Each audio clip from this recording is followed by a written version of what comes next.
8 o'clock p.m. in Central Europe, also 9 a.m. in New York, and my math's not that perfect, so I'm not going to do the math for other time zones, but I'm really happy that we're all here. People are still coming in, so we'll take this beginning sort of slow, but I also wanted to say hi to everyone who is watching over on Facebook on the different pages where we're screening, so welcome everyone so much. My name is Vanda, and together with Michaela, we'll be guiding you through the events today. We're really, really honored that you decided to spend your Friday morning, afternoon, or evening with us. But also, we want to know where you're tuning from or who we are here with. So let us know in the chat, or if you're watching over Facebook in the comment section, where you're tuning in from and how you're feeling today, just to get the conversation going a bit. And the program today is really, really packed. I'm beyond excited. I've been looking forward to this for a long time now. So without further ado, I'll pass it to Michaela, who will introduce the program and will tell you a bit more about what we're doing here today. Thank you, Vanda. So I think at this point I am unmuted. So I'd like to just say to everyone, hello and welcome to the Nuclear Games launch event. I'm Michaela Sorensen, and I'm tuning in from a very sunny Aalborg, Denmark's third largest city today. And I'll be co-hosting with Vanda, and we'll be presenting Youth Fusion. So just to tell you a little bit about Youth Fusion, the organization is a worldwide networking platform for young individuals and organizations in the field of nuclear disarmament, risk reduction, and non-proliferation. We focus on youth action and intergenerational dialogue, building on the links between disarmament, peace, climate action, sustainable development, and building back better from the pandemic. Our goals are to inform, educate, connect, and engage our fellow students, activists, and enthusiasts. And we are also part of the Abolition 2000 network, where we work together to contribute towards the total abolition of nuclear weapons. As a partner to this very important event, we are all so excited to see the project come into fruition and to be able to share it with you all here today. It has been an exciting past few months for all of us who have been involved in this project, from the creative minds behind it to the many actors and partners supporting it along the way. So I'd like to give a big, big thank you to everyone involved. The hard work is certainly paying off. In one of the earlier meetings Youth Fusion was involved in, we were all very perplexed and intrigued by the concept of a web documentary. I don't think any of us quite understood exactly what the Nuclear Games actually was for a good chunk of the initial phase, but seeing the developments prosper and unfold before our eyes, the brilliance of the concept finally became clear, and we were all so proud to be part of this amazing initiative, and we very much look forward to its success and important educational role in the ongoing effort to end all use of nuclear weapons and energy. The Nuclear Games is not only unique and impactful in its format and content, but also acts as a global platform intended for a global audience, connecting us. Today, we have people from the Czech Republic, Germany, Austria, the UK, the US, Kazakhstan, Denmark, Japan, Cameroon, India, and many more countries around the globe. So I think it's going to be very exciting to see in the chat where we're all coming from today and just see how connected we truly are. So while you're doing that and filling out where you're from and introducing yourself, I'm going to give you a quick rundown of today's program. During the first part, we'll be watching the first few minutes of the Nuclear Games as a little sneak peek to give you a little taste of what it's all about, and also listening to our keynote speaker, Kehkashan Basu, on youth involvement and the connections between nuclear weapons and energy. Then, during the second part of the webinar, there will be a mix of showing you all the manga stories from the interactive web documentary and the second round of speakers, Disha and Ravi from India, Aigerim Seitenova from Kazakhstan, Divina Maloum from Cameroon, Tatsuro Debroux from Japan, and Kasha Slavner from Canada. We'll also be hearing from Dr. Andreas Snyderko on what inspired him to initiate the Nuclear Games. Then, to wrap up, Patrick, Daniel, and myself will have a discussion on the Nuclear Games and inform you how to get involved and what some of the next steps are. But before we give you a sneak peek at the Nuclear Games, feel free to check out the project on social media. On Facebook, it's under Nuclear Games, and on Instagram, it's under nuke.games. I'll put the links in the chat for those interested in checking it out, as well as how to find Youth Fusion. So without further ado, I'm just gonna ask Alan now if he can play the first few minutes of the Nuclear Games to give everyone a little taste of what it's all about. Summer 2021. Billions are spellbound as they tune in to events on an island in the Pacific Ocean. Japan welcomes the world to the Olympic Games in Tokyo. After a year delay because of the pandemic, the government is determined the Games will go forward by any means necessary. この心に残るそのコロナとの戦いを超えてですね、開催できる大会にしている。 These Olympics are controversial and even held without spectators at the events. It's a showcase intended to outshine a worst case, the Fukushima nuclear disaster. Japanese authorities seek to use the Olympics to spotlight the reconstruction of Fukushima to the world. They route the torch relay that brings the Olympic flame to Tokyo through Fukushima's former exclusion zone, starting very close to the crippled Fukushima Daiichi nuclear plant.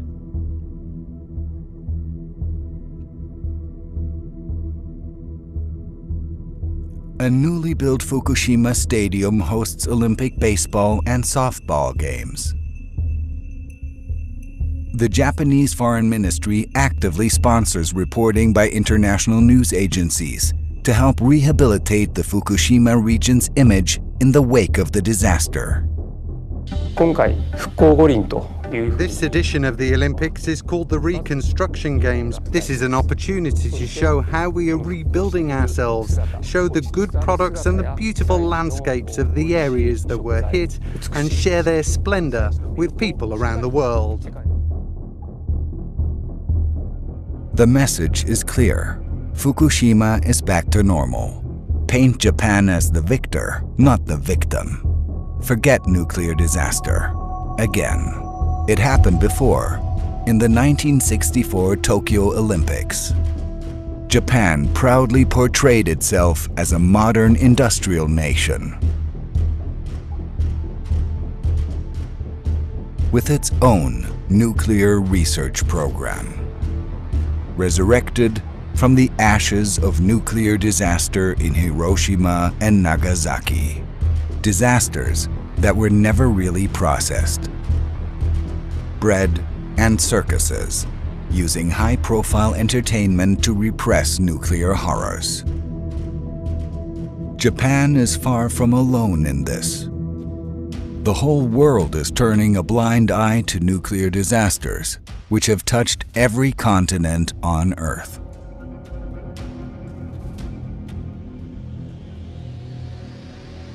In the Pacific, whole groups of islands are blown up to test atomic bombs. In Africa, exploited workers risk their lives digging highly toxic uranium out of the earth to fuel the nuclear industry. In Cuba, confrontation between superpowers nearly plunges the world into nuclear war. Only the unsung courage of a Soviet submarine commander saves us from Armageddon. In Ukraine, a reactor melts down, and the fallout contaminates large parts of Europe. Hundreds of thousands risk their lives to get the disaster under control. Today, leaders of nuclear weapon states are capable of wiping out entire nations with a single push of a button. While athletes celebrate the peaceful competition between nations, nuclear powers race to acquire bigger arsenals, with the capability to strike anywhere on Earth. While rogue regimes develop their own nuclear weapons programs. The race for nuclear dominance is on. Faster, further, higher, deadlier. Nuclear games. A race into a dead end. 5 stories from 5 continents about the nuclear threat. Fantastic. Thank you very much, Alan, for sharing that. I hope you all enjoyed the little sneak peek at the nuclear games and what it's all about. And I hope that it inspires you to want to learn more about it. And now I'm going to move on and invite Kehkashan to the floor, who's going to talk about youth involvement and the connections between nuclear weapons and energy. So Kehkashan, please take the floor. Thank you, Michaela, and good morning, everyone from Toronto, Canada. Very happy to be here with all of you today. Citius Altius Fortius. That's the Olympic motto that exhorts the strength and resilience of the human spirit and really celebrates the oneness of humanity, irrespective of nation, creed, gender, color. And in stark contrast to the spirit of humanity is the race for building our nuclear arsenals, as was just said, a deadly race towards Armageddon that has been continuing for the last 8 decades. And there is no winner in this race. The grand prize is death for all life on this planet. As a young person, I find this to be the ultimate manifestation of narrow-mindedness, and I do not for a moment buy the much-touted security angle as the reason why these nations spend, or rather waste, billions and trillions to create these weapons of mass destruction. This is just a sham to shroud under the guise of nationalism the real motive of profiteering. If these nations were so concerned about the safety and security of their citizens, why were they caught unawares when COVID-19 hit us? Why didn't we have the security apparatus in place to combat and defeat this virus? This insane race continues even today only because of the severe lack of awareness amongst all sections of society, including amongst young people who are its largest stakeholders and whose future can literally be destroyed at the press of a button. That is why disarmament education is so critical, and this is our mission at Green Hope Foundation, to engage and educate children, youth, vulnerable communities, indigenous peoples, every stakeholder about this futility and profligacy that characterizes nuclear weapons. Green Hope Foundation's Books.Nukes tagline is not just a tagline, it is something that we make a reality every day on the ground. Because this is not just an issue for scientists or erudite senior statesmen to debate and ponder upon. The bomb will kill everyone, young and old. So why should our voices be silent? We must mainstream it and recognize its interconnections with our world's other challenges for the future survival and well-being of humanity, such as those of achieving climate justice and gender justice. I mean, has anyone actually noted how gender exclusive the nuclear disarmament movement is? To begin with, there is an abyssal lack of data on women's participation, and the only substantive source is the United Nations Institute for Disarmament Research, that is the only autonomous body within the United Nations that conducts research solely on disarmament-related issues, and according to which the percentage of women participants in disarmament high-level dialogues is a maximum of 37%. So it's critical that our campaigns are more inclusive for them to truly be effective. So recognizing and implementing gender justice in the nuclear disarmament movement will ensure the creation of more empathetic citizens willing to do the right thing. And nuclear weapons aren't the only threat that the nuclear disarmament movement seeks to mitigate. Nuclear energy is no less of a threat. The greatest danger of nuclear energy is that its hazards lie behind the facade of renewable energy, when that couldn't be further from the truth. In reality, nuclear energy is just an excuse for the investors in the nuclear arms race to continue their nuclear games deceptively, trying to convince the general public that this energy is for their own good, while conveniently failing to inform them about the health risks as well as the monetary wastage caused by nuclear energy. Just because we can't see its threats doesn't mean that they don't exist. That is why the nuclear disarmament movement and disarmament education must address this as well. In fact, the entire process of nuclear weapons, from extraction of fissile radioactive ore, its production, its storage, the siting of waste, is the embodiment of environmental and social injustice. The extraction processes have for decades impacted our indigenous communities who for succeeding generations are coping with its aftermaths. The bombs dropped in 1945 not only killed thousands in Hiroshima and Nagasaki, they killed and maimed unknown numbers of indigenous people in the Northwest Territories of Canada, as well, where men from the Sault Dene First Nations people mined and transported the radioactive ore with their bare hands without any protection, leaving behind a village full of widows.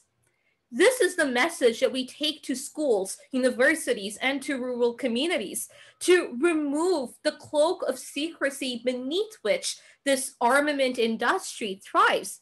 Of course, the way we convey the message changes depending on the demographic and age group. For primary learners, we use art and music. For our older youth, it's more data-based. For communities who have no access to education, we use visual aids. But the response of the audience is universally similar. From the schools of Manhattan to the islands of Kiribati, the call echoes stridently for an end to stop this wasteful expenditure on nuclear stockpiles and instead use these finite resources on healthcare, education, jobs, and equitable systems. My inspiration lies in the smile of the children that I work with every single day at Green Hope Foundation and the thought of the world that we are giving them. These children have been forgotten by the world, yet they have the compassion to wish for a better future for all, despite not even knowing where their next meal will come from. If they, in spite of all their hardships, can embody this empathy, why can't we as humanity as a whole do the same? Our world is currently staggering under the burden of hurt imposed by the pandemic. Let us work to lessen this load, at the very least, by scuttling the nuclear games, stopping its proliferation, and phasing this threat out of our lives within this generation. Thank you. Thank you so much, Kehkashan, for emphasizing the role of youth and between nuclear disarmament and in ending the use of nuclear energy. Such connections are so important to be made, and you truly do a magnificent job in leading the way. I think we can all agree with your sentiments on how much of a colossal waste investing in nuclear weapons is and how much of a sham it is at providing security. It definitely is time to make better, more sustainable investments and not package nuclear weapons use as secure or nuclear weapons or nuclear energy as sustainable. So thank you for all your work again. And now I will pass the floor to Vanda to commence the second half of the session today. Thank you, Michaela, and thank you again to Kehkashan for being the keynote speaker. We're truly grateful that you could be here with us today. So in the second, or towards the end of Kehkashan's presentation, she said that it's the faces of the young people that she works today what keeps her going. And that sort of gives me the really nice bridge to the next panel, in which we firstly introduce the speakers that we have here today. You know, when we talk about inspiration, I thought about what inspires me, and I wouldn't even know where to start. There's simply too much, and there's so many people to look up to, specifically if you're a young woman in the field.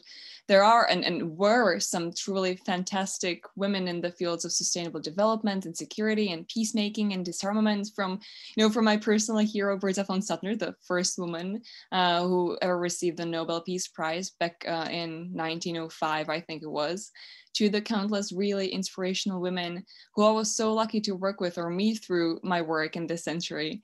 and all the way to the young women who are among the panelists today. So with this, I'd like to thank again all the speakers who are here, either live or via a pre-recorded video message. I'd like to thank you all for your work and determination, but also for being so inspirational, for inspiring not just me and all of us at Youth Fusion, but also many, many more individuals around the globe with what you do. So I'll call on you one by one, and I'd just like to ask you to briefly introduce yourselves, what you do, and also what inspired you to become involved in your field and what keeps you going. So I'll start with Kasha, if you don't mind. Would you like to introduce yourself? Sure. Hi, everyone. I'm Kasha Slavner. I'm coming from Toronto, Canada. I'm a documentary filmmaker and founder of the Global Sunrise Project. And I'm currently working on a film called 1.5 Degrees of Peace, which links peace and disarmament and conflict with the climate crisis that we're currently faced with. And what inspires me to do what I do, and what inspired me to pick up the medium of film, was hearing the stories of incredible grassroots leaders in my time spent at a UN Gender Equality Conference, and their determination to make a positive change despite the adversity that they were faced with. So their stories of creativity and resilience continue to inspire me. So thank you. Thank you, Kasha, for being here. The next speaker who I'd like to introduce themselves would be Disha, coming in from India. Hey everyone, it's so nice to be here. I'm Disha. I'm a climate and environmental justice activist from India. I'm one of the founders of Fridays for Future India, and I'm very glad to be here. And that was a great speech, very insightful. Thank you, Disha, for being here as well. The next to introduce yourselves would be Aigerim. Thank you. Hello all, my name is Aigerim. I'm a human rights lawyer and professional anti-colonial feminist from Kazakhstan. I was inspired by a lot of things, I guess by a lot of past atrocities that happened in my country specifically, and I'm also coming from Semipalatinsk, which was a nuclear testing site before. Thank you so much. It's so amazing for me to see how interlinked it all is, how easily we can connect climate change to disarmament, to gender equality. That to my brain, that makes me so happy that we can so easily link that at this event today. So the next panelist who I'd like to briefly introduce herself would be Divina, tuning in from Cameroon. So Divina, if you could introduce yourself. Can you hear me? Okay, hi everyone. My name is Divina Maloum. I'm a Cameroonian civil society and nuclear non-proliferation activist. And I'm the founder of Children for Peace and also the coordinator. And basically what's Children for Peace? It is a girl-led movement working across Cameroon and in many countries in Africa in complex cultural system for children's rights, gender equity, and peace building. I'm also an advocate of intergenerational dialogue committed to democratize public sphere for more political and economic expression of children and girls. And I have some awards in my credit, like I won the 2019 International Children Peace Prize. I'm the laureate of the African 35-35, which is given to the most 35 inspiring young personalities in Africa aged under 35 years. Impressive. Thank you for being here with us today. So as Michaela mentioned at the beginning, this is Nuclear Games is a global platform for everyone, everywhere, meaning that we also have a panelist who is not in a suitable time zone for him to allow to join this event. So with this, I will invite Tatsuro Debroux from Japan, who is tuning in via a video message. And I believe Alan again has the technicalities behind it. So he'll share his screen and we'll listen to Tatsuro's message about Japanese youth and also tying it back to the Olympics, as that's a very, very prominent issue and topic today. Hello, my name is Tatsuro Debroux. Today, thank you for giving me this opportunity to explain my opinion about peace and nuclear issues in contemporary Japan. I'm half Japanese and Belgian. After obtaining a bachelor degree in Japan, I went to Belgium and Spanish graduate universities to study international relations. After PhD, I started my job in Peace Depot, a Japanese think tank, to be a researcher. I'm very concerned with North Korean nuclear and human rights issues because the country is close to Japan and this affects Japan. Not so many Japanese people support the Olympic Games because they want the government to prioritize improvement of their daily life over the sports event. And they also feel contradiction that the government discourages people from going out, but tries to realize the Olympics, which will increase the risk of the spread of the COVID-19. Also, one of the reasons to open the Olympics is to show the world that Fukushima Prefecture and other damaged areas by the great earthquake recovered.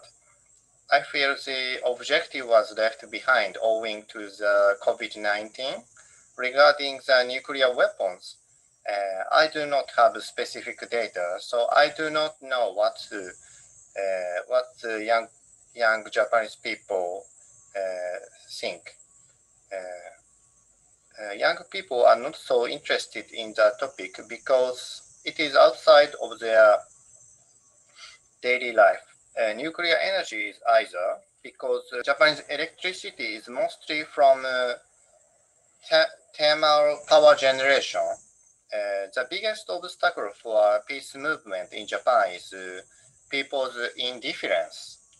They are busy working and do not afford to engage in public affairs.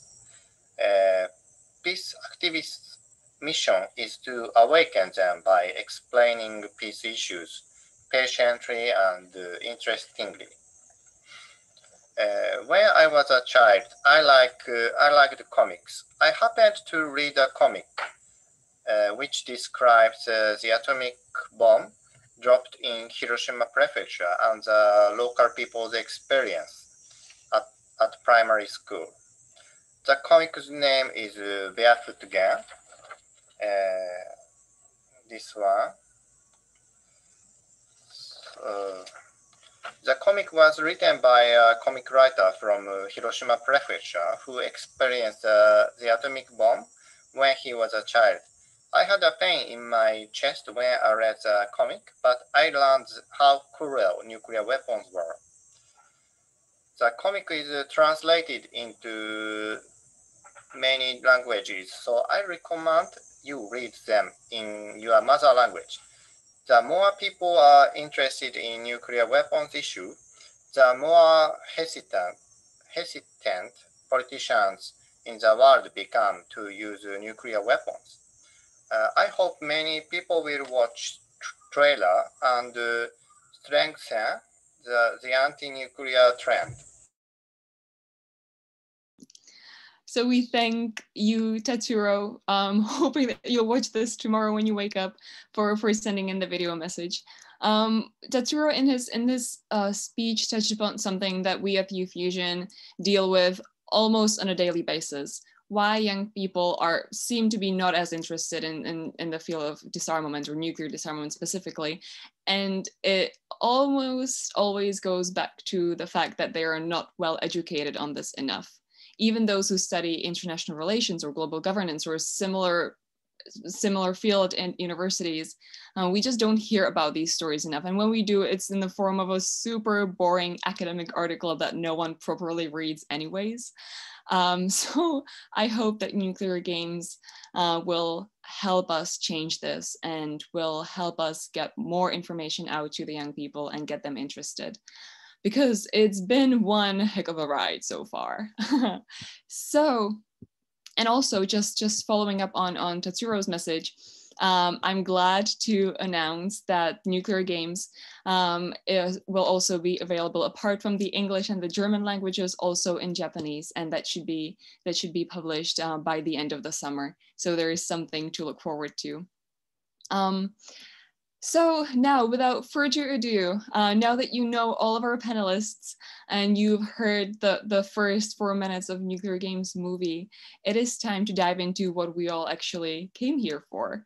Nuclear Games and its stories, and the stories of our young change makers that are here with us today. In the next part, we will watch 5 manga stories depicting 5, and this is true events of the world's nuclear history. After each of this true story, we will invite one of the panelists to talk about their experience, their work, but perhaps also some obstacles they have to face in their daily lives as activists or peace workers. I can't wait for this, so please allow me to introduce the first manga of the Cuban Missile Crisis. Please enjoy.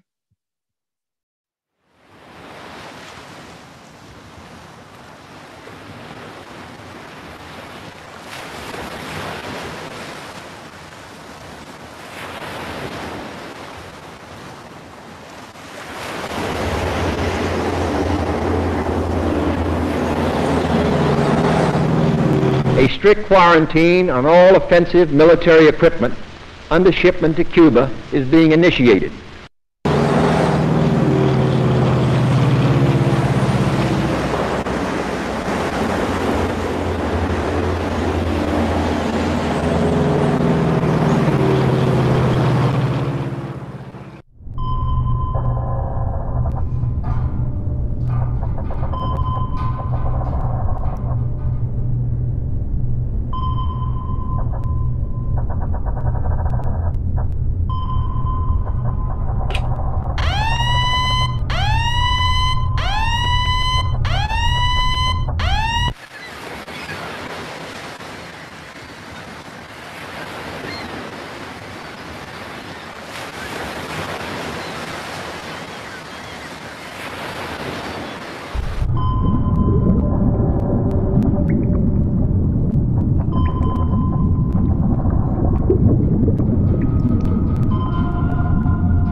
it's very difficult to always make judgments here about what the effect will be of our decisions on other countries. In this case, it seemed to me that we did pick the right one.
So, I think it's absolutely ridiculous that we don't hear about these personal stories. I mean, we all have probably heard about the Cuban Missile Crisis, but how many of us have actually heard about the personalities that literally saved the world from a possible third world war? Kasha, you're the first panelist here. Do you have any feedback, any thoughts after seeing this manga? Well, first of all, this piece of media was so incredibly moving. I felt the urgency of the crisis as I was watching it.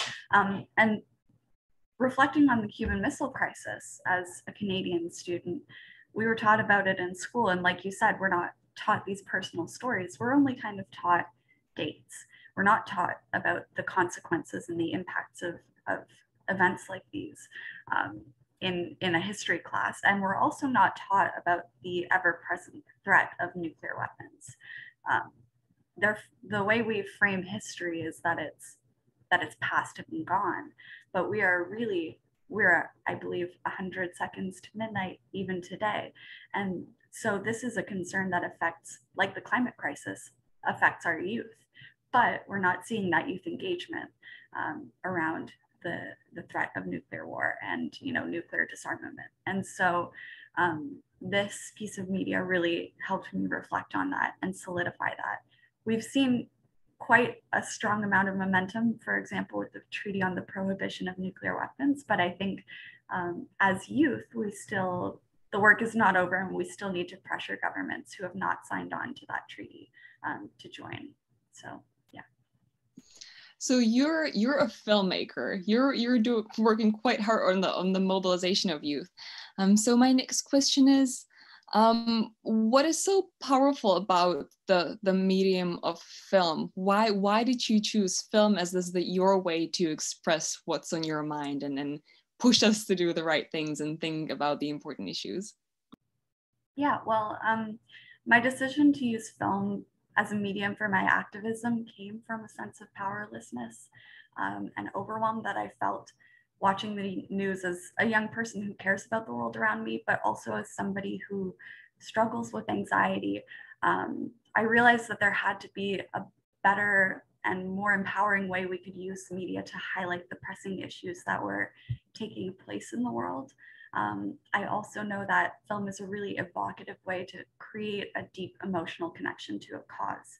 And I believe that people rarely take action on causes without feeling that emotional connection. It's one of those motivating factors that really compels us to create a better world than we're currently living in. And finally, I choose to use media because I'm a very visual person, but I also know that the power of images and visual mediums stick with people.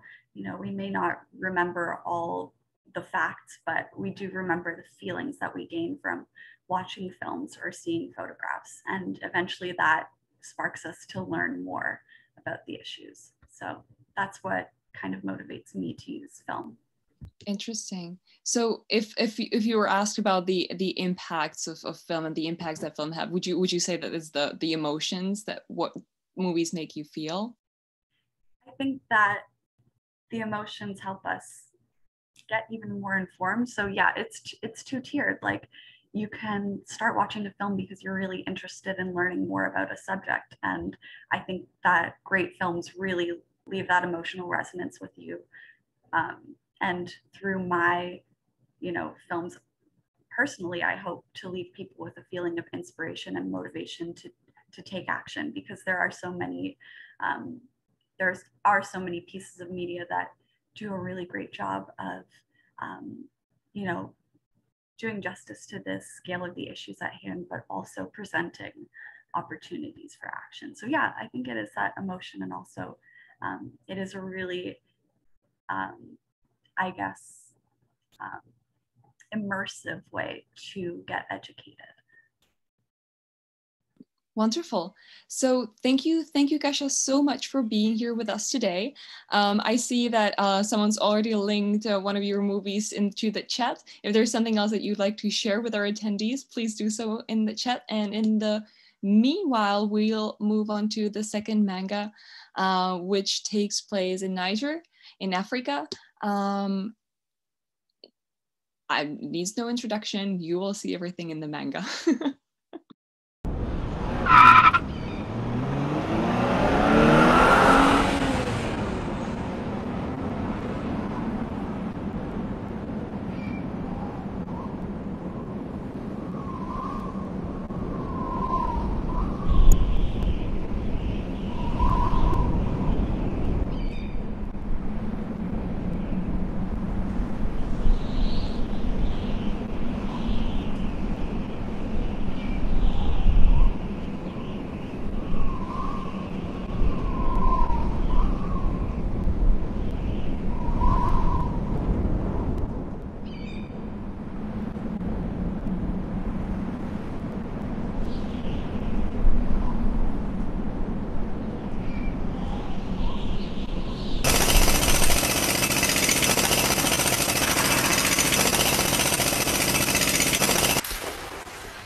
All right, so that was the story of Niger. And the next panelist is Divina Maloum.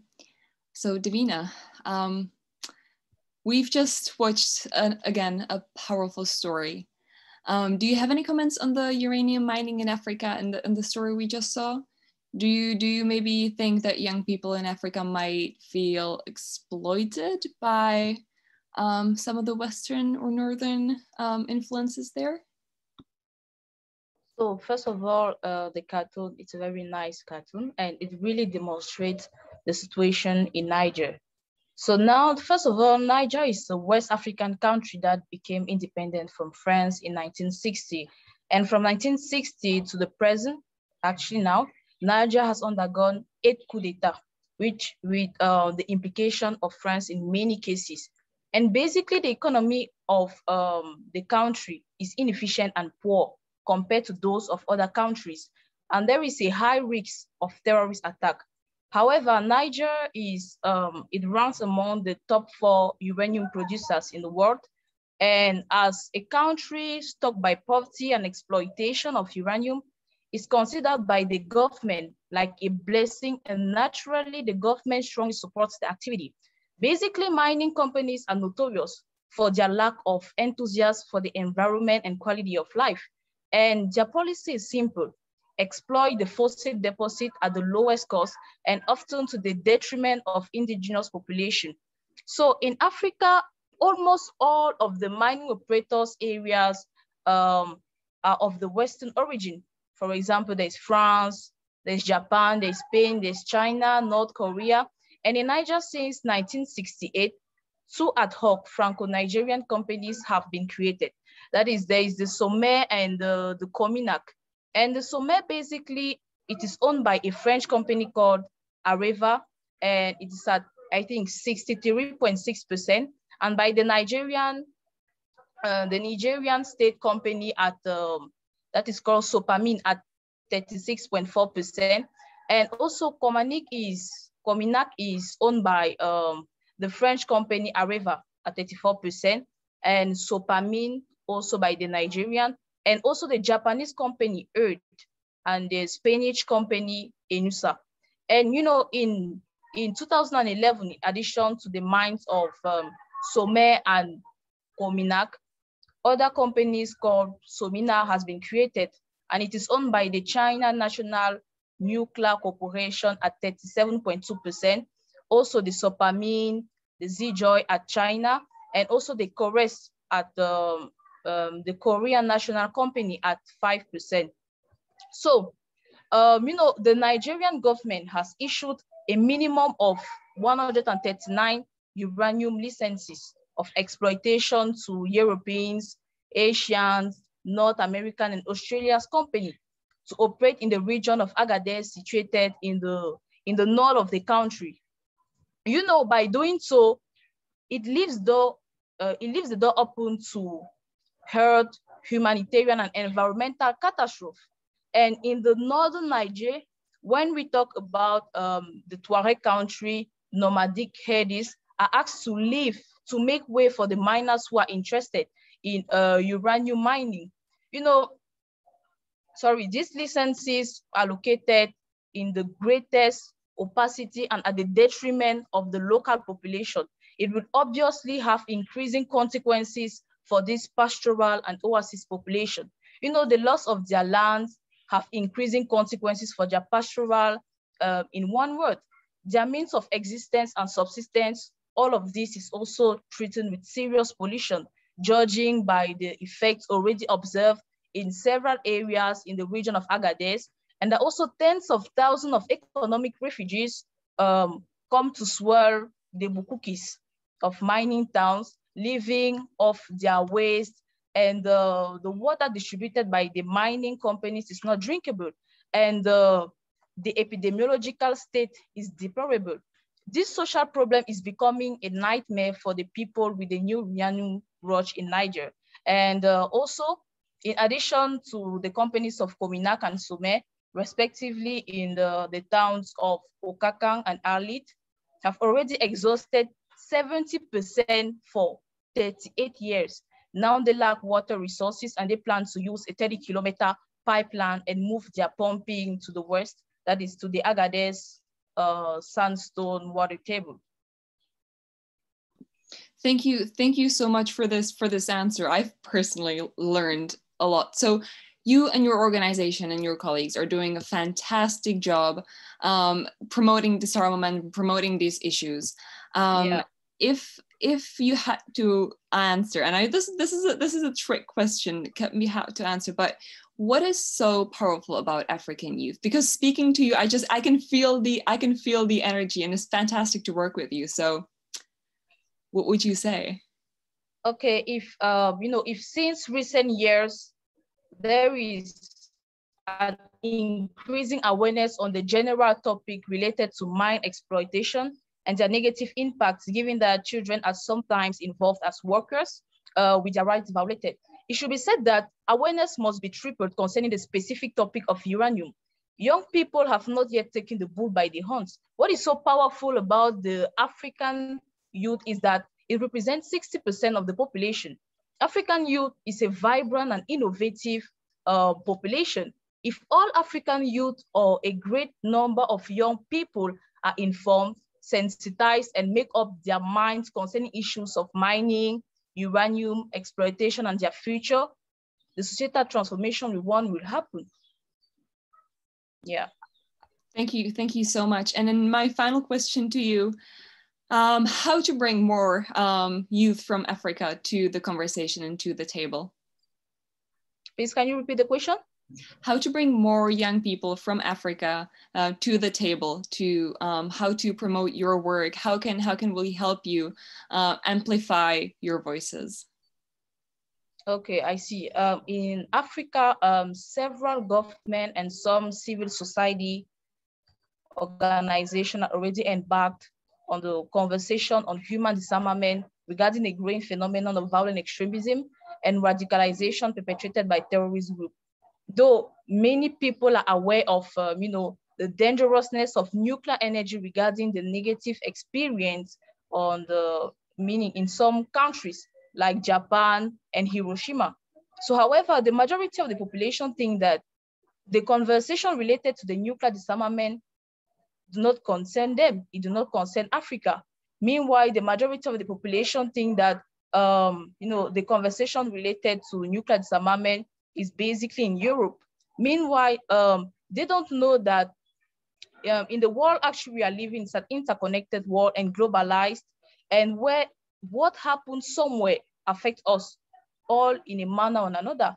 We should take the example just like the COVID-19 pandemic that started in China and spread around the world, affecting in different intensity all economics and the health system. So to bring conversation on disarmament issue and particularly the work we do, we believe that young people and women should be more interested on the issues of disarmament, and they should be facilitated through youth civil society organization and networks by building their capacity through webinars, through workshops, and it will also enable them in return to be able to transfer the knowledge received to their members and targets, and the implementation of regional and national campaigns using online and even offline platforms.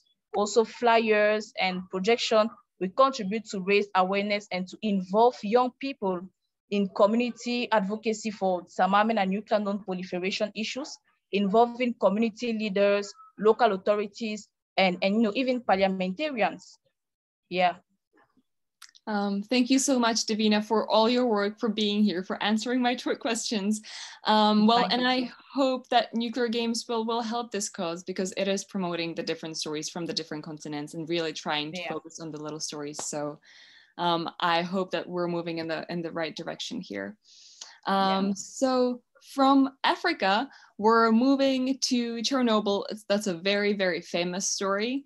But again, how many of you do know about the personal stories behind the big issue? So I'll ask for the third manga now. Thank you.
It is sort of hard to follow up on a positive note after watching a depressive story such as this one.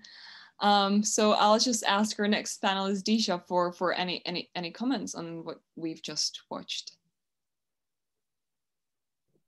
I think this is very touching, and often the human cost of nuclear accidents often go unheard, and this is like very sad firstly to watch, and it emphasized on the importance of, you know, the risk that comes with using nuclear weapons. And this was just, you know, I know that there were 30 people, employees who died in the Chernobyl disaster, but the impact and the health impacts that happened after spread to thousands of people, and it's still, even today, it's a dangerous area to go. And in my country, especially in India, in Jharkhand, we've had a lot of nuclear accidents because of nuclear usage. And this has remained to date, where children are born with defects because of the nuclear energy that's been mixed with the water and the soil. And it often so happens that marginalized communities live in these areas, people who don't have access to better living conditions or better health conditions. And it's the same case with, extended societal problems. It's always the marginalized communities that contribute the least to the incident while they're the most impacted. And I think this in itself says so much about the life we're living. And with nuclear energy, one of the, I think, long-term problems is that there is no, there are so many problems with it, honestly, but one thing that is horrible is that even when they use it, there's no proper storage facility for it, and there's no long-term storage facility for radioactive waste. And most of it ends up being stored in temporary and above-the-ground facilities. And often these facilities are running out of storage space. So the nuclear industry is turning into other types of storage, and that essentially, because it's so expensive, they try to cut down on costs, which potentially makes these storage facilities less safe. And with the expansion of nuclear energy around the world, the expansion of the usage, we don't know when this could fall into the wrong hands. And it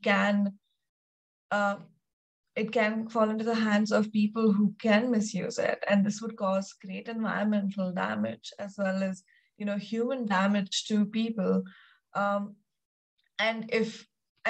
while we use all of this, what are we actually getting out of this? The energy production from nuclear is not worth the cost, because I believe there are like 444 nuclear power plants in existence, and they provide about 11% of the world's energy. And studies have shown that in order to meet future energy needs, the nuclear sector would have to scale up to about 14,500 pounds. And uranium, being one of the fuel for nuclear reactors, is energy intensive, more so than mines, and the deposit discovered in the future are more likely to be harder to access.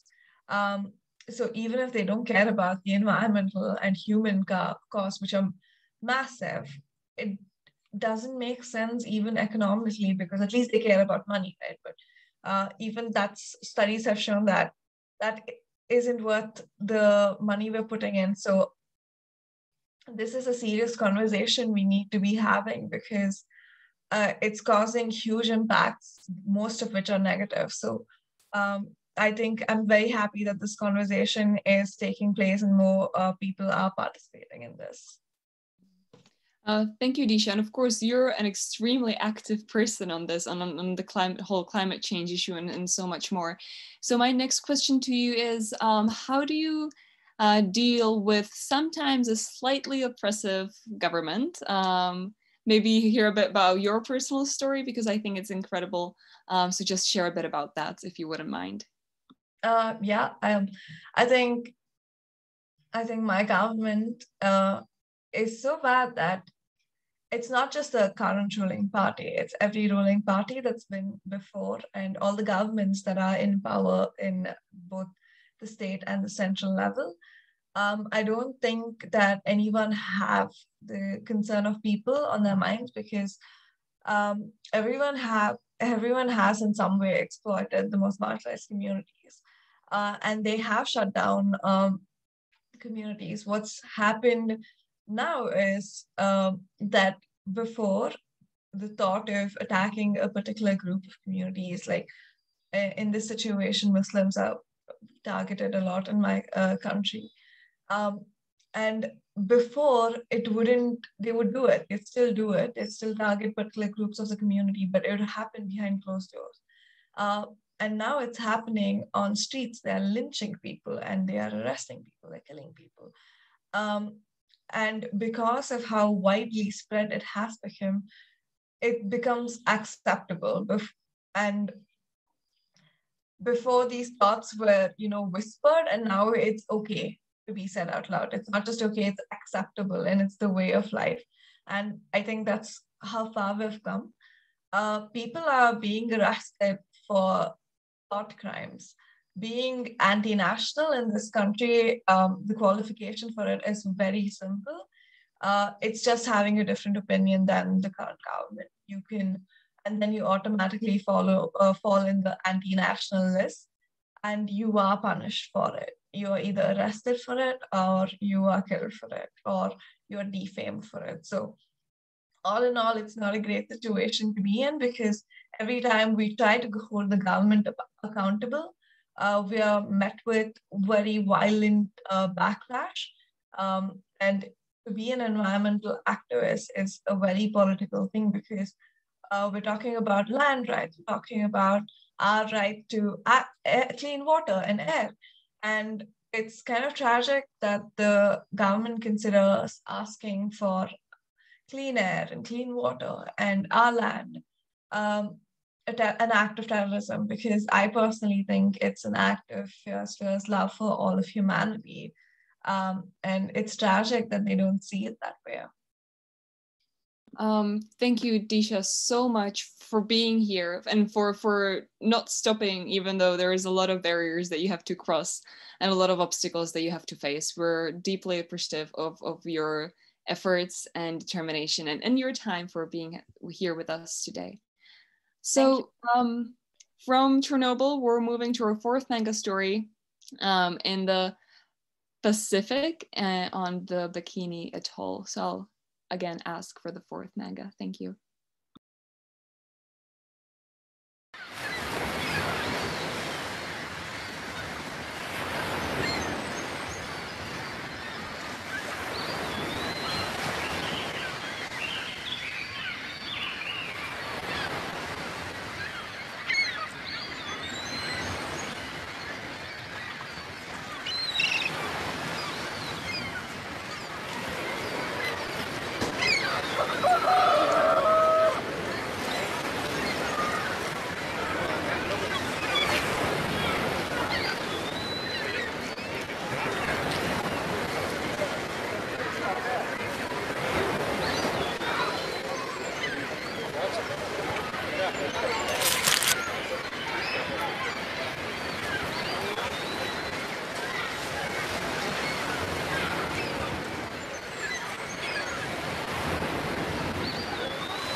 Thank you so much. So with our next speaker, Aigerim, I'll just jump right into the first question, because she comes from Kazakhstan, which is a country that's got its fair share of nuclear tests, though they've concluded exactly 30 years ago, I believe it was.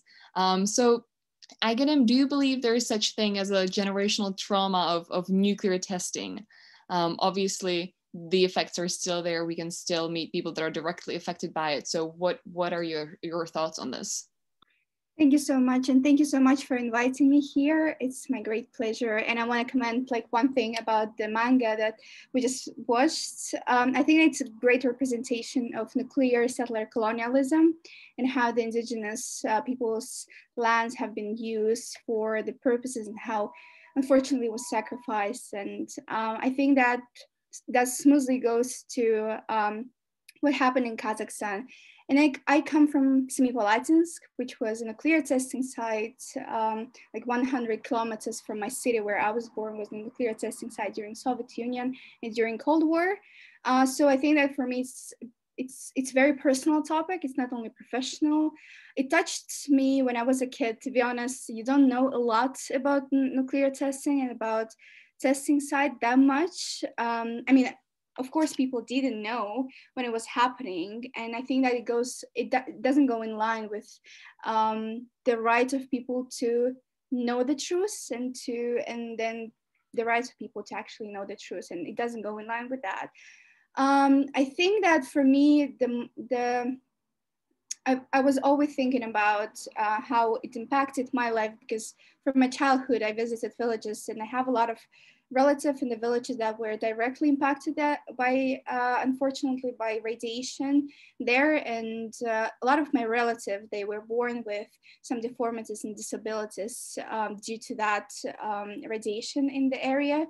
And it was always personal for me. So when, thanks to my friend, I joined CTBT youth group in 2018, and I could personally go to the contaminated place. I could go to former nuclear testing site, and to see myself, to feel it. And it was really emotional for me. I still remember it was 1st September 2019, and I was sitting exactly there. It was 11 o'clock in the morning. So I believe that there is generational trauma that still, I mean, there are so many generational traumas in Kazakhstan. Sometimes it feels like you're a bit tolerant to what was happening for so many years. People didn't know what was happening. We still don't know.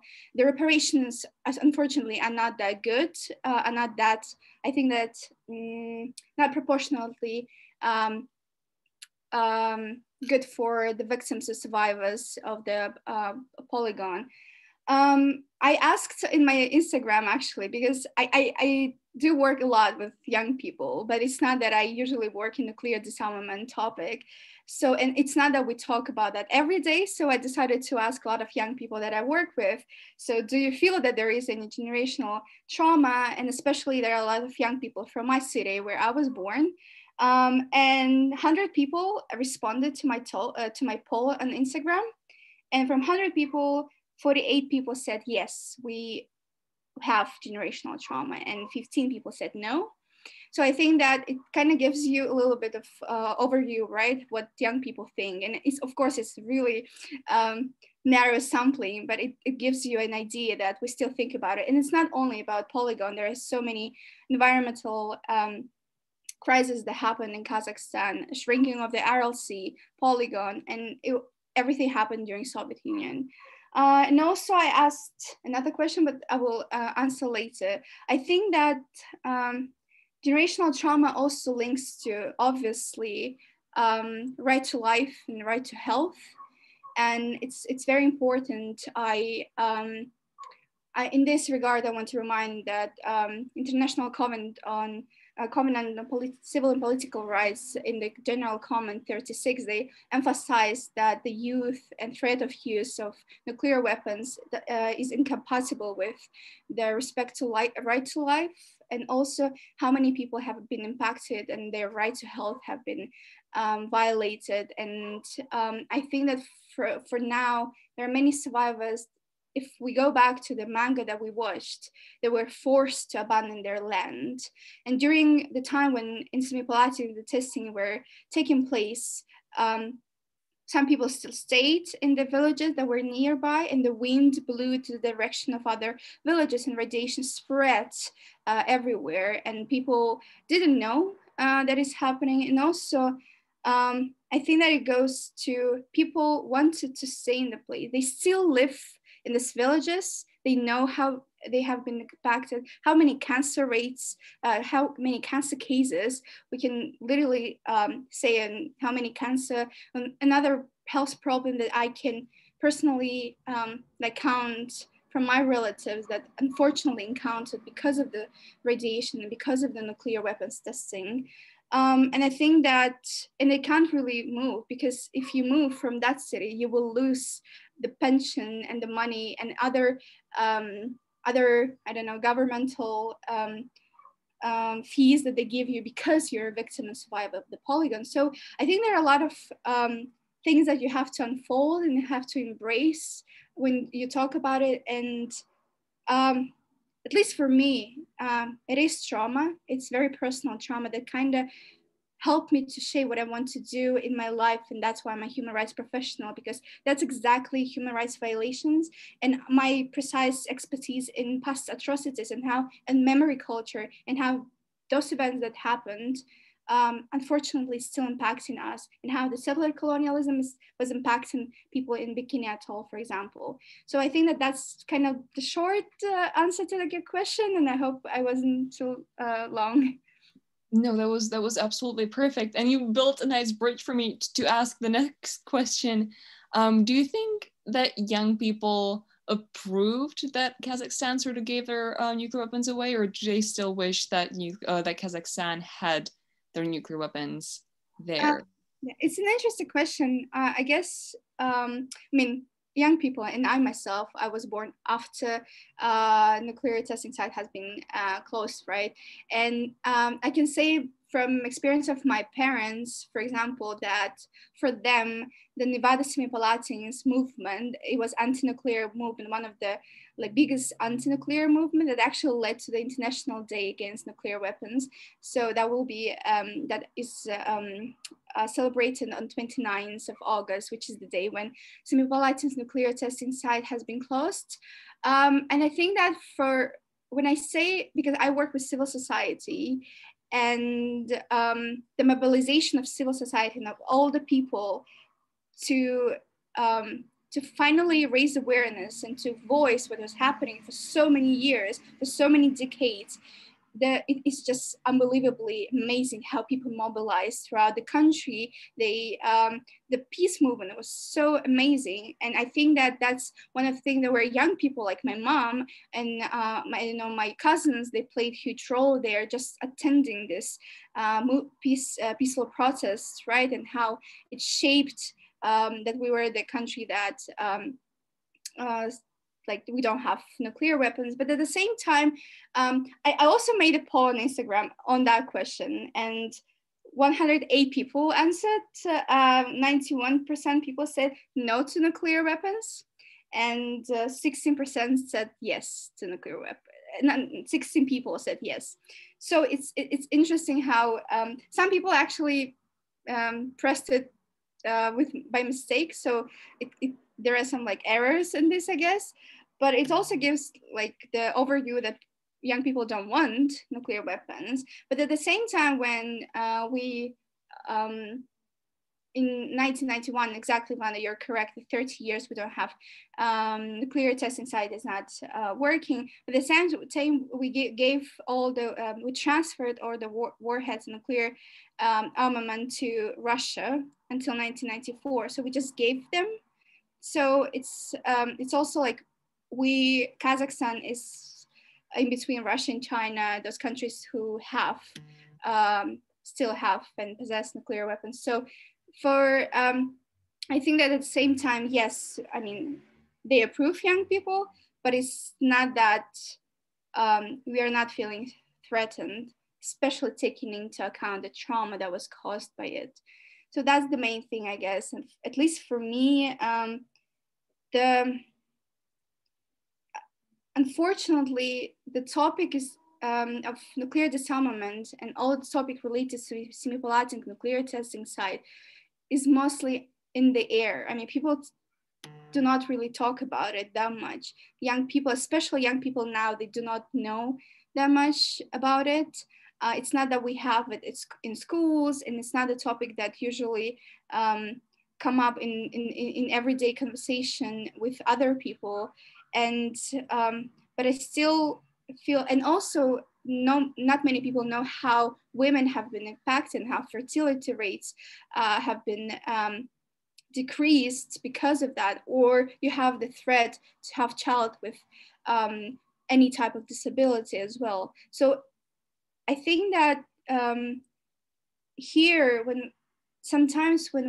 what I like about manga stories and what I like that what you are doing and then the Youth Fusion is doing is that you and doing this for storytelling, you're talking about that because that's what they're missing. There are not so many research, for example, on victims of survivors in Kazakhstan, but there's so many families that are still being impacted by the legacy, nuclear legacy. So that's what matters. And unfortunately, not so many people are privileged to watch it now, but we're doing right because not so many people have internet access in these villages in Kazakhstan. So they will not probably watch nuclear games, or they don't know English.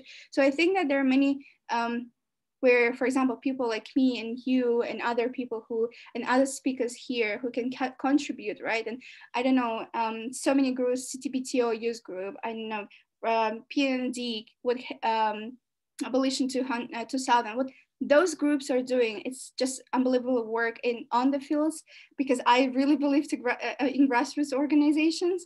So that's what we can do, just to kind of have the stories are being told, and to not give them false hopes of those people, just that their stories will be told. That's why thank you so much for inviting me. And if you have any other questions, I will be happy to answer. Thank you, Aigerim. I'd have so many questions, but unfortunately time's pressuring us, so we'll have to move on to the fifth manga story. But thank you so much for all you do, for your work with civil society organizations, and for being here with us today. Thank you very much. So without further ado, quickly, we're moving to the final story of today, to North Korea, which is a story that needs probably no introduction.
Rocket Man is on a suicide mission himself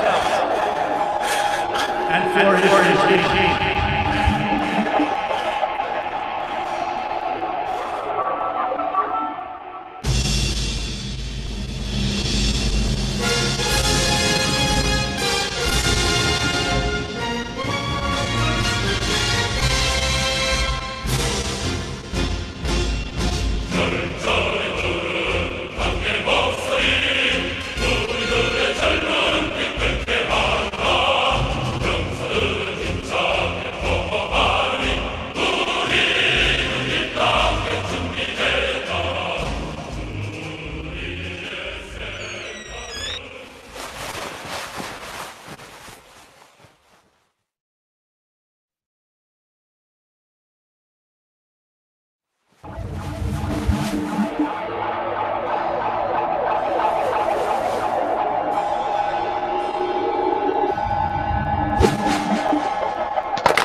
Well, I'd just like to say that thank goodness Donald Trump got banned off Twitter. But on a serious note, what an impactful manga. I actually have goosebumps, and it's quite scary to think that that's a reality that we live in right now. North Korea is always on the back of our minds as a nuclear disarmament activists, and also with growing global uncertainties in politics. It's definitely a very important story to depict and call attention to. So this manga has really done that justice. But moving on, I'd like to invite Dr. Andreas Snyderko, the man who initiated this great project, to speak about what inspired him to do so. So Dr. Nidecker, the floor is yours. Thank you very much, Michaela. I'm a retired radiologist from Basel and president of the Basel Peace Office, and with the International Physicians for the Prevention of Nuclear War since 40 years. I have been interested in all aspects of the nuclear chain, from uranium mining to nuclear power, from nuclear weapons to the failed concept of nuclear deterrence, and from nuclear waste to nuclear risks and to radiation diseases. Aware of my age and the limited residual time I have in life for education and information, I concluded that we older activists need to engage in a transgenerational dialogue and find new ways to communicate our knowledge and concerns regarding the risks of nuclear radiation. In particular, our opposition to nuclear power and nuclear weapons need to be heard and understood, not only by political decision makers today, but in particular by young people. After all, the young people will be decision makers in the futures. The young people, the young generations coming after us will continue to live with the risks of nuclear weapons and power, and will have to share the financial burdens to pay for cleanup measures after nuclear accidents and for the safe storage of nuclear waste.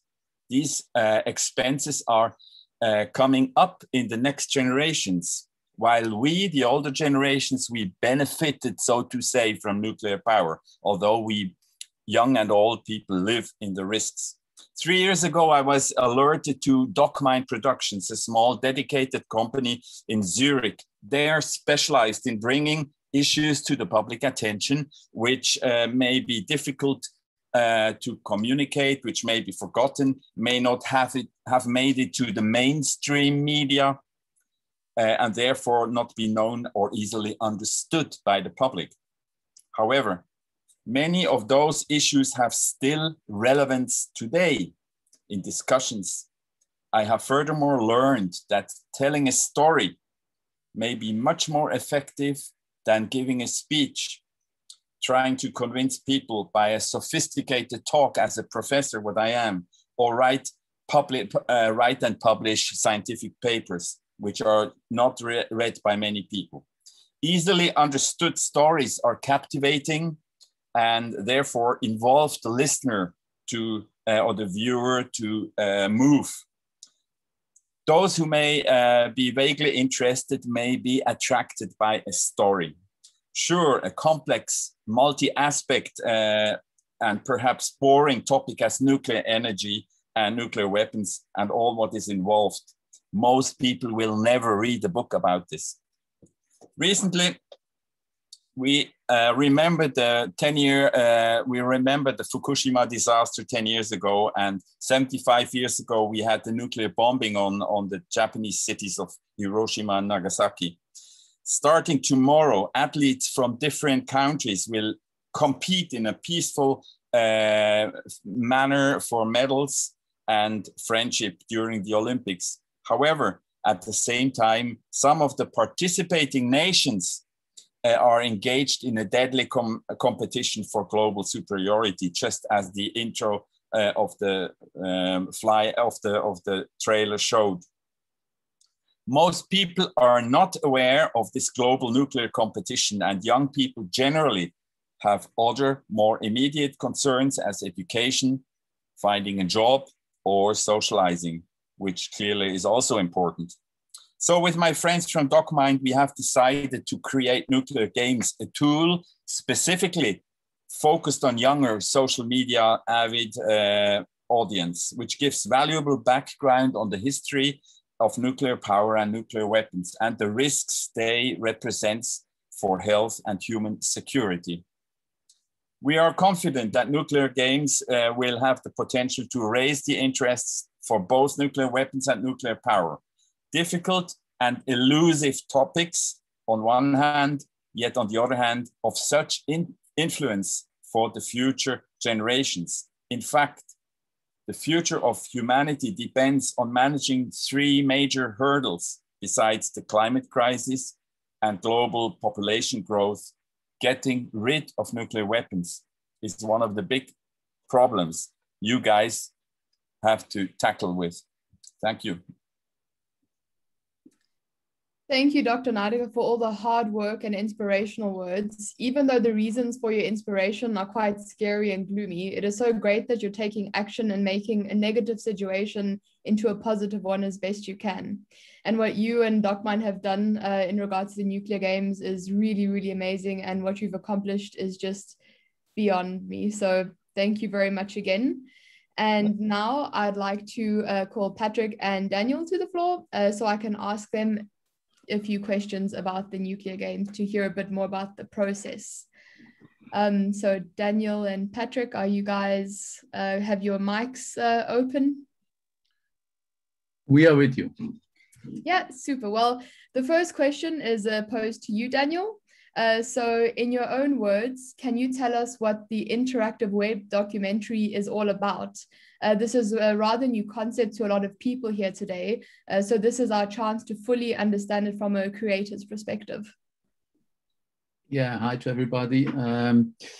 Maybe Patrick is the better person to explain the process completely, because we only saw the mangas here, but there's a lot of documentary material also to the 5 stories.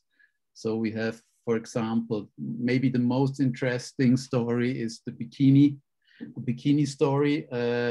Operation Crossroad was the official name of the bomb testing, and the American Army documented everything with 300 cinema cameras, and it's very interesting that this material is accessible and you can use it. And we are in the web story. You can also have access to this material. And you see how really Commander Wyatt took King Judah over the table, as we say in German, for example.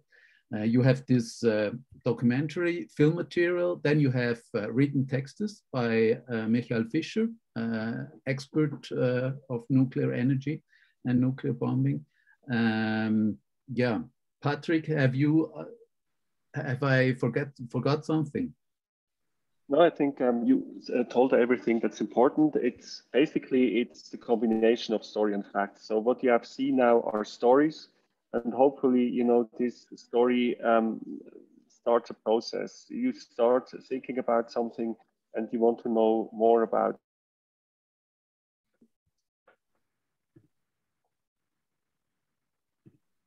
I mentioned several times in the chat my internet connection is unstable, so I will be short.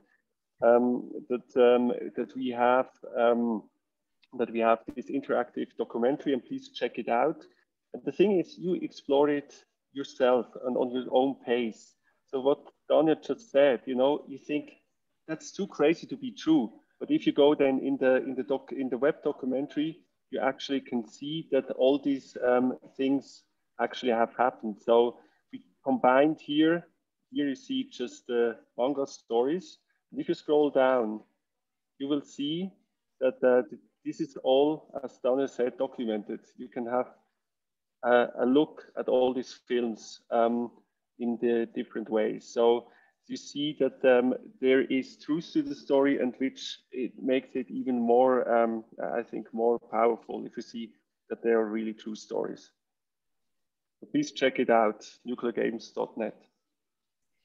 Most definitely, and I think that it's such an exciting format to present this information in.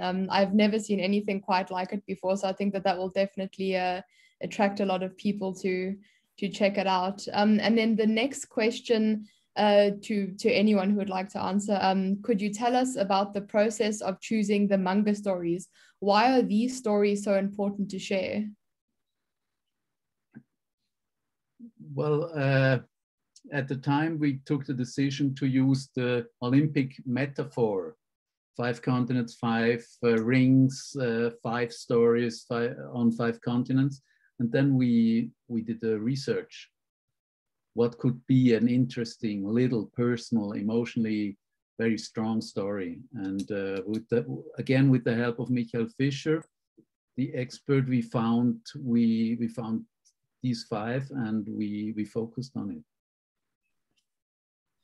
Thank you very much. I think that they've been very well chosen stories. I think they were all very engaging. I'm sure our audience will agree with me when I say that. And now the last question, one of I think the more important ones, is what inspired both of you to develop this project?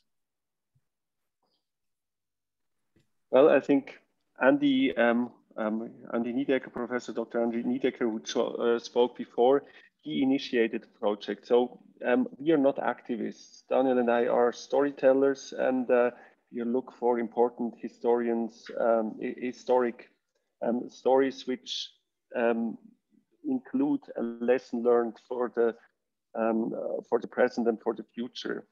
So yeah, he asked us if we can help him with providing some access for younger audience to this topic. So there is a topic, and we had to find the stories, and that's always the challenge of the filmmaker, because you can every story has a topic, but not necessarily you can say it the other way around. So you have to find the story, and that made it exciting for us. And if you go deeper into we were just really very certain that we have to tell this story because of the importance. It was not on my top list, I have to say, at the moment, but this changed now. If you go, if you are researching and if you are producing something about it, you really see it moving up, that it's a really important issue in the present. Most definitely. If I may say something? Michaela? Yeah, of course. Nuclear weapons nowadays are very much discussed, and it's a big problem. And the energy problem in many countries is equally important, because the nuclear industry tries to sell nuclear energy as a climate solving energy solution, when everybody knows that it takes 15 years and hundreds of new nuclear power plants to build to make any dent for the climate. So it's very important that you young guys know that, first of all, nuclear energy is no solution, and secondly, nuclear weapons are really discussed, and a lot of money is going into the modernization, which is stupid for societies who are for the nuclear weapon states. So the 5 stories which were prepared, they allowed to discuss all aspects of the nuclear chain. We didn't do a movie on the waste repository, but that also can be discussed. And so we think with the 5 stories, we have a tool to address young people, and those who are interested amongst them, they can go deeper and deeper and get good documentation on a 2nd and 3rd level. And this is not possible to show in this 2-hour show today, but look at this later on when you get the chance. Thank you.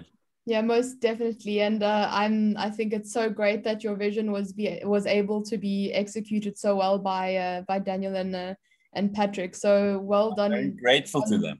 Fantastic teamwork, and the outcome is just absolutely fantastic. There were a lot of other people involved. You can imagine.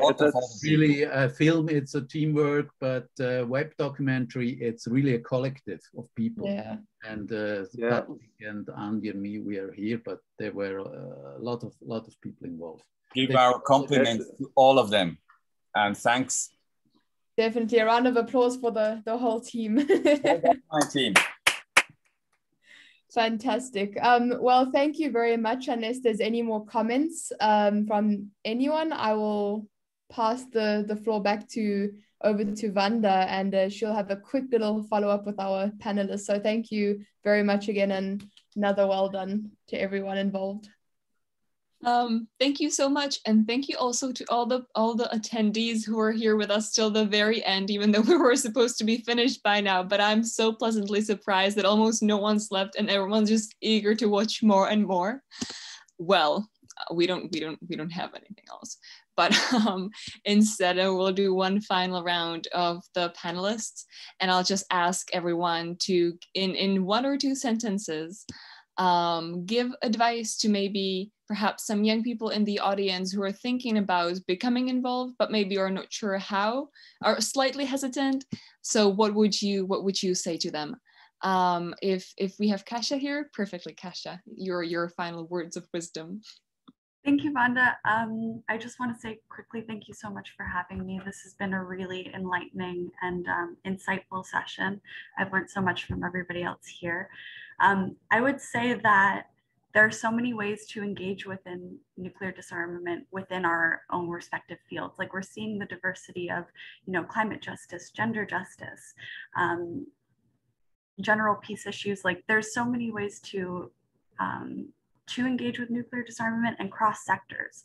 And everybody has valuable skills to contribute, whether you're a filmmaker, or scientist, or an organizer. So contribute in your own way. It's all really valuable to the movement. Thank you so much, Kasha, for those words, and thank you for being here.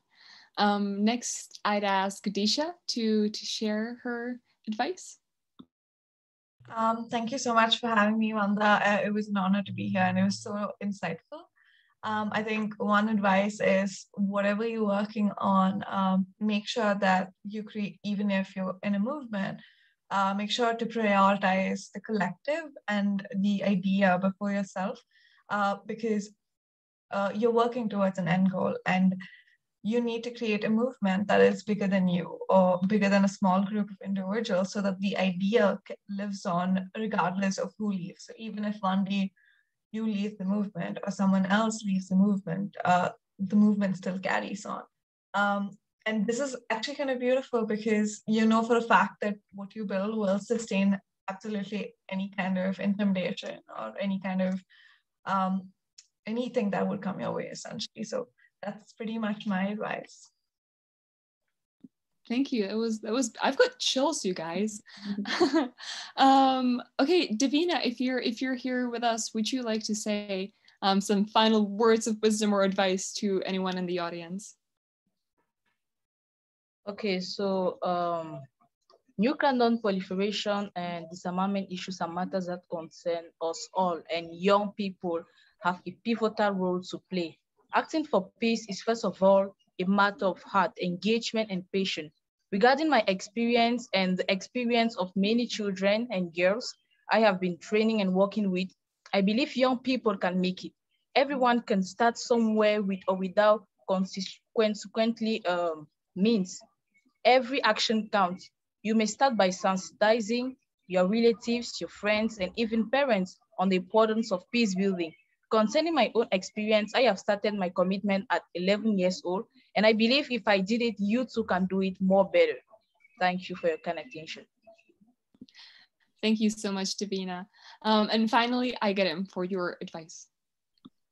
I think that even though I'm not usually and always like technology, but I think that mobilization of young people from different countries can happen. It's not only about global North countries, it's mostly sometimes about global South countries. So I think that young people, they have been showing how they're mobilizing across different countries. That's what we are doing right now. And I think that that's how we create networks, and that's how you have more knowledge and you learn more. So I think that just expanding this networks is, I think, I don't know, you can text, email me, message me, and I think that other panelists will be also happy to do that. And these networks and this, the collective that we are creating, I think that it's something more, has this meaning. I mean, we're calling out those people from who have power and who are not doing really good job in that, unfortunately.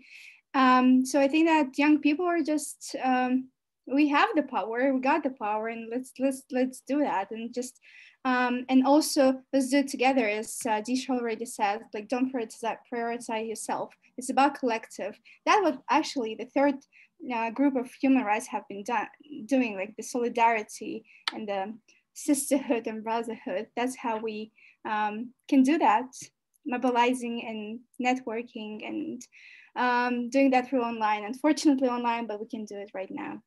Thank you. Thank you so much. So thank you again to all our fantastic speakers and panelists. It's been an absolute honor to share this virtual floor with you. We really appreciate you.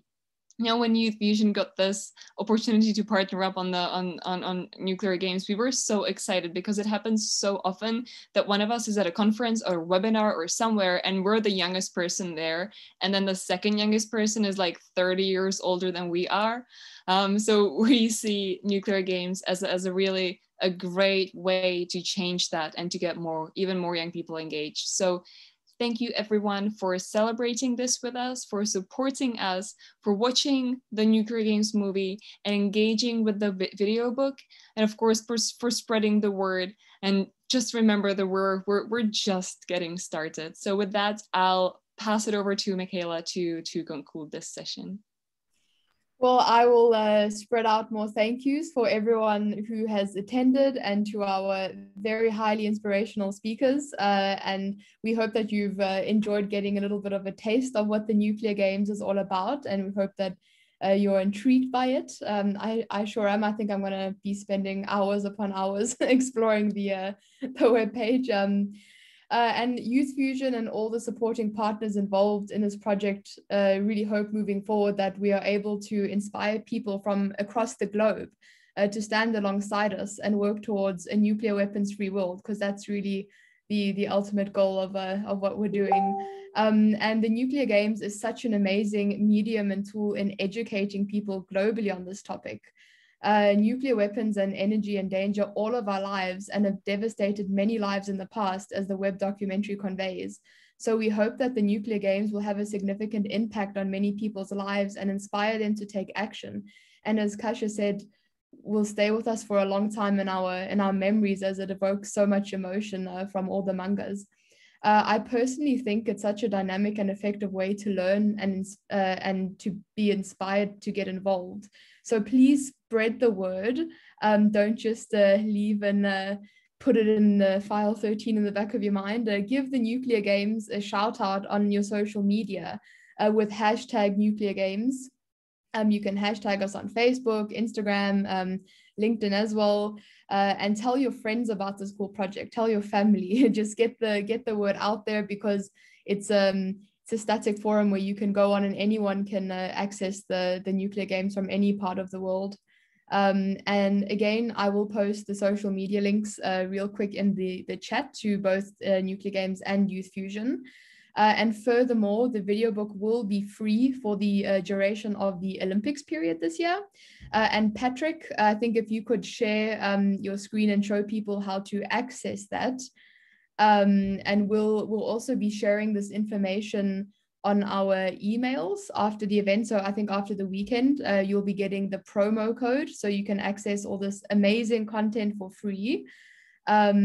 And also thank you again. And I hope that you've all enjoyed the launch. And Patrick, are you still with us? Yes, I'm still here. Yeah, I'm still here. So just it's quite easy. Just use the web and go to www.nucleargames.net, and then you will see everything, and you will get a free version of the documentary film. So there is the documentary film and there is the web documentary, and we will send to you as we said, the documentary film separately and access to it. So hopefully you will enjoy both the story and you go to the facts and figures which are included in the interactive version, which is already available now. Thanks again to everyone. Fantastic. Well, I'll just hang around a little bit and put some of the information about where to access this in the chat. But that concludes this webinar. So thank you again. And before you go, you can just take a little look in the chat and access some of the social media pages, both from Youth Fusion's part and the Nuclear Games. So thank you, everyone, and have a great day or night wherever you are in the world. Thank you so much, everyone. We really appreciate that you were here. Bye.